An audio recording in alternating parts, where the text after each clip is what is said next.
Recently, I talked about how DC comic sales were kind of in the toilet, and certainly I believe All In and Absolute Universe will help them rebound and gain a little bit more traction in the market. They've got a lot of work to do to get there.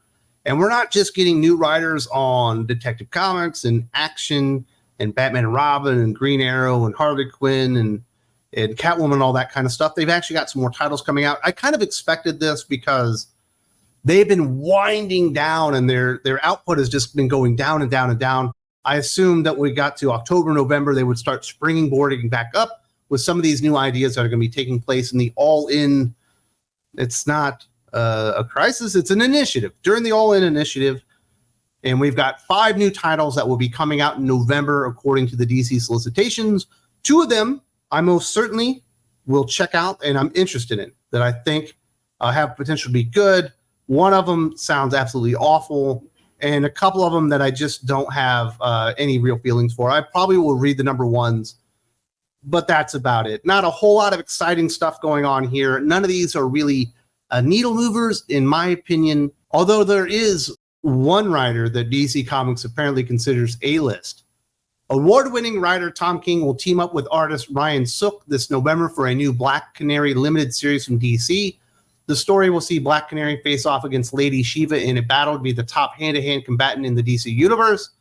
DC solicits for the series hints at Black Canary being joined by some of the DC universe's most skilled fighters in the series.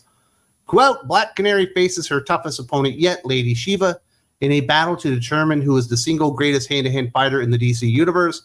To make it to the final round, Black Canary will need all her fighting skill and ability, plus additional training from some of the DC's most accomplished fighters, including Batman, Wildcat, and even her mother, the original Black Canary. Now, Black Canary is certainly one of the best combatants in the DC universe, and certainly Lady Shiva's in the top 3, but Richard fucking Dragon is the best hand-to-hand fighter in all the DC universe. He can kick everyone's butt.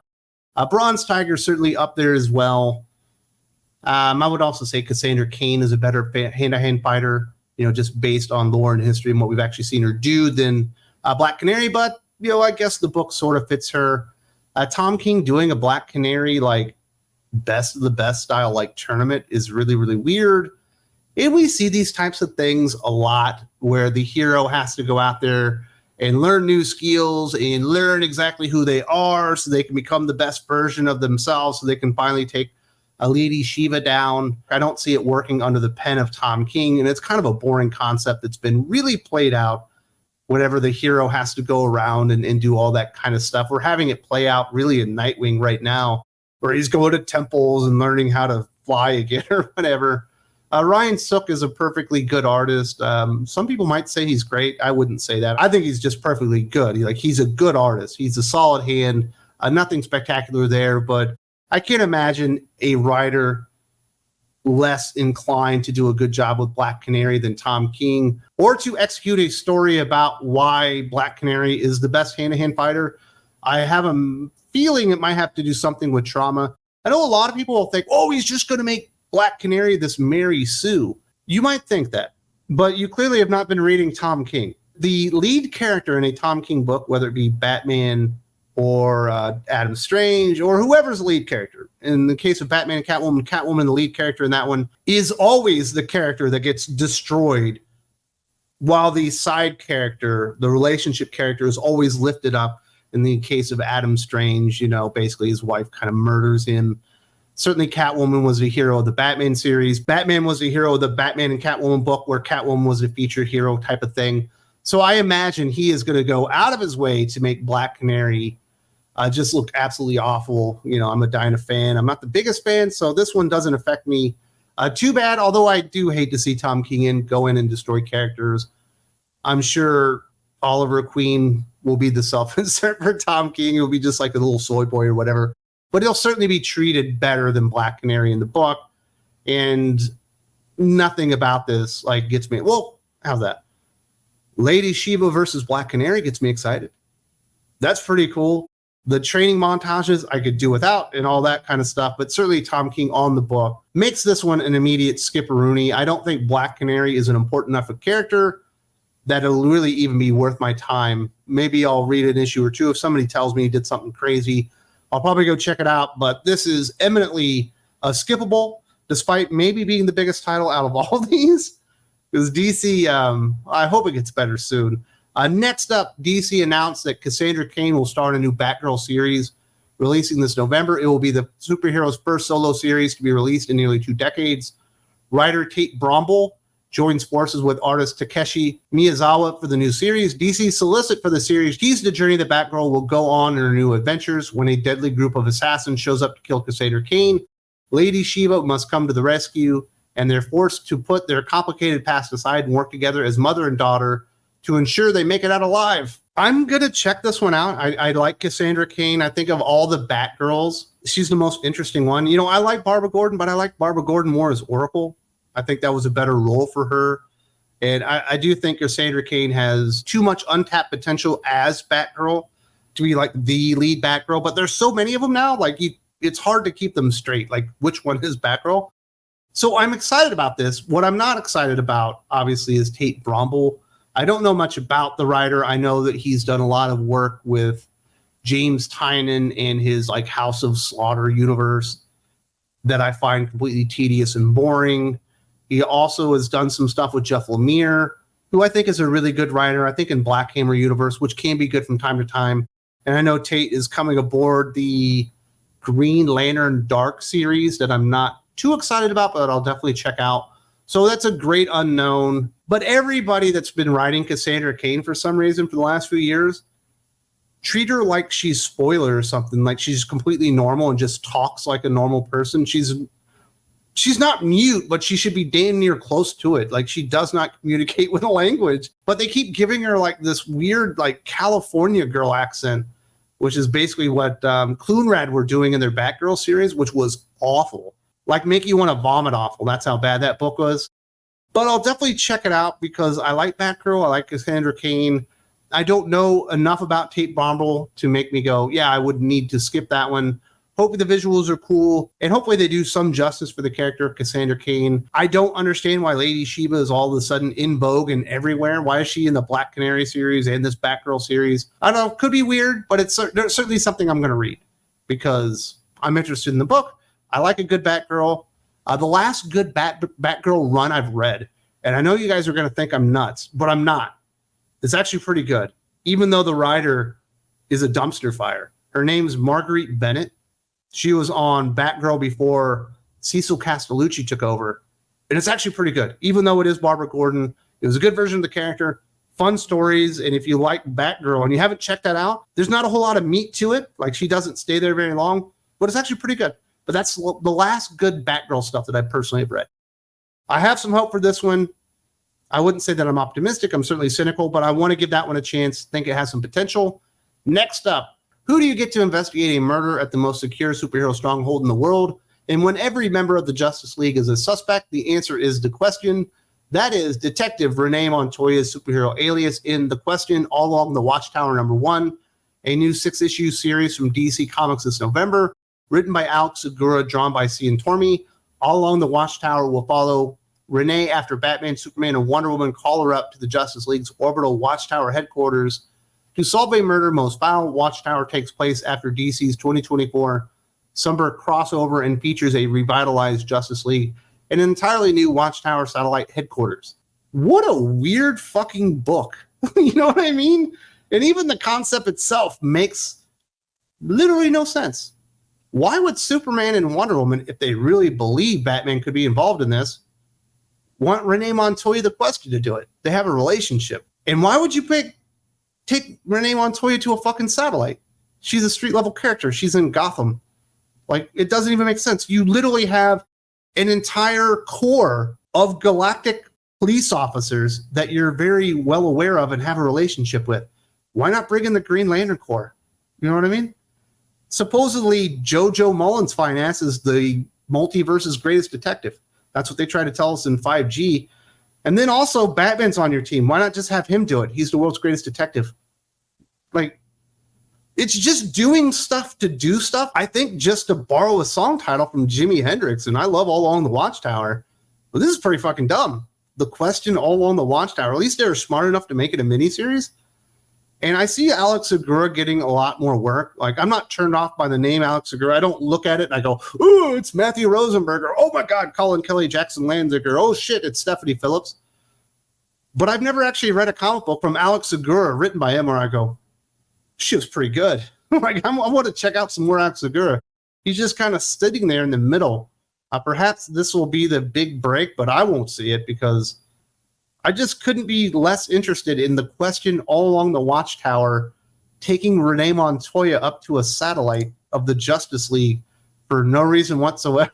Like, it's just, you know what I mean? And I don't even like Renee Montoya as the Question. I like the Question as the Question, but they seem to be wanting to force this stuff in there. And I will point this out, despite me not really liking Renee Montoya as the Question, that might be the best part of Ram V's Detective Comics run. And I didn't like that part either. That's how bad it sucked. The only good thing was like the jail break that ended up meaning nothing at the end. Now let's get on to something that I think is going to be pretty exciting. Batman and Santa Claus will once again team up in a sequel to Batman Santa Claus Silent Night.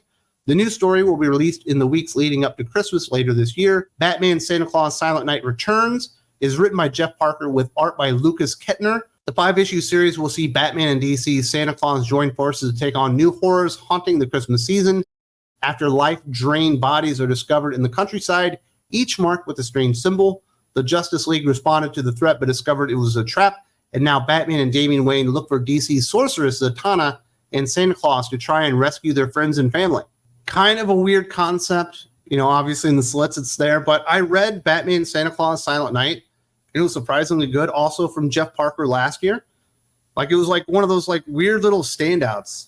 I was like, this is good. There's a new artist on this one, so I don't know what to make of that, but hopefully it still looks good. The weird thing is, they did like a weird, like, Santa Claus in a fucking, like, I don't think it's a G-string, but it's like a sexy Santa Claus cover, which I absolutely hate. Can we treat Santa Claus with a little reverence here? Can we treat him like the jolly old Saint Nick that he truly is, you know, icon to children worldwide, and not put him in like a weird fucking himbo cover? Like, what is wrong with DC? It's their fucking editors. They're all idiots, and they come up with stupid ideas like that. Let's make Santa Claus like sexy for the ladies. Oh, what that cover? And it just looks absolutely repulsive. I'll just kind of ignore that and assume that Batman Silent Night Returns, obviously playing on like Dark Knight Returns or whatever, is going to be fun. I would definitely recommend this one. If you haven't read the first volume, it's good. I don't know why it always has to do with like demons and like weird stuff like that, but certainly Zatanna and Zatara, based on the covers that we have seen, are going to play a part in this. And it's going to have a lot of stuff to do with like magic and stuff like that. But, you know, we could just have Santa Claus need Batman's help. Like, it doesn't have to be so diabolical, but I will definitely be checking that one out. In fact, of all the 5 series that I'm talking about here, this is the one that I'm certain will actually be kind of good. The other ones, I don't even know, but I'll check out Batgirl. We have one more title to talk about coming out in November. Black Lightning is returning to his own headlining solo comic, and he's bringing his superpowered daughters Thunder and Lightning with him. Writer Brandon Thomas teams up with artist Fico Ossio for the 5-issue limited series, which kicks off a new era of Black Lightning, complete with new looks for the whole Pierce family designed by Ossio himself. The return of the Pierce family also brings some evolving powers for Thunder, which will put her in a dangerous position as the world still reels from the anti-superhero backlash created by Amanda Waller in the current Absolute Power Limited series. To help, Jefferson is joining the newly rebuilt Justice League Unlimited as part of a crisis response unit that helps emerging metahumans with their powers. I'm a huge fan of Fico Ossio. I think he's a really, really good artist, and they keep sidelining him with shit like this. Brandon Thomas, if you don't know the name, you probably shouldn't, is the dude that did all the damage to Aquaman. We haven't had an Aquaman series since this dude destroyed the character, and I understand maybe the editors said, no, you gotta make Jackson Hyde the new Aquaman and make it work, and he wasn't able to, but he evaporated any interest in Aquaman, and there's not always a lot of interest in Aquaman to begin with, and now they're putting on Black Lightning for reasons unknown, and I hate the mission of what Black Lightning is. Black Lightning is an awesome street-level character. He's a man of the people that's out there to help the everyman. the people that are struggling, you know, in inner cities and stuff like that. Black Lightning is a cool, uplifting character that has a place in the DC Comics universe. And for some reason, they keep relegating him to everybody's bitch boy. He's been Batman's bitch boy for like 20 or 30 fucking years now. And now he's the Justice League's bitch boy, to where if there's another metahuman out there, which is the exact same thing that they're doing with NYX or whatever, you know what I'm saying? That book was awful. He's going to go out there and like be the welcoming committee. Oh, now that you got your fucking ice powers, welcome to the family. I'd like to talk to you about this. And once you have acclimated yourself to the idea of being a metahuman, I'll finally introduce you to the real fucking heroes. They keep like relegating him to this. And it's very frustrating because Black Lightning should be awesome. He should be treated as awesome. And for some reason, they defanged and just denutted the character. And now he's just everybody's little fucking sidekick. I don't know. It's just frustrating. And I don't know why they gave Brandon Thomas another chance. That Aquaman stuff was awful. I understand he got some acclaim with excellence on the indie scene or whatever, but I definitely get the feeling that he's not a talent on the rise. He's just a guy that had a blip. He got his chance. It didn't work out, and he should be working on something else for another chance. But now he's doing Black Lightning, as if there isn't a good writer out there that could do something fun with Black Lightning.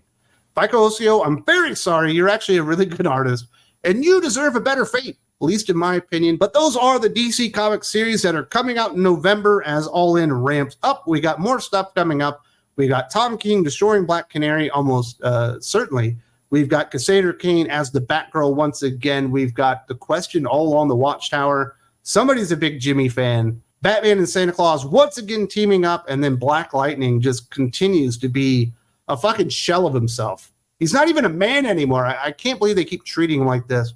If you appreciate what we're doing here and the honest perspective that we're offering to the comic book industry, and you would like to support us over here on Thinking Critical YouTube, the place to go is Thinking Critical Patreon. If you haven't visited that, there's a link in the video description.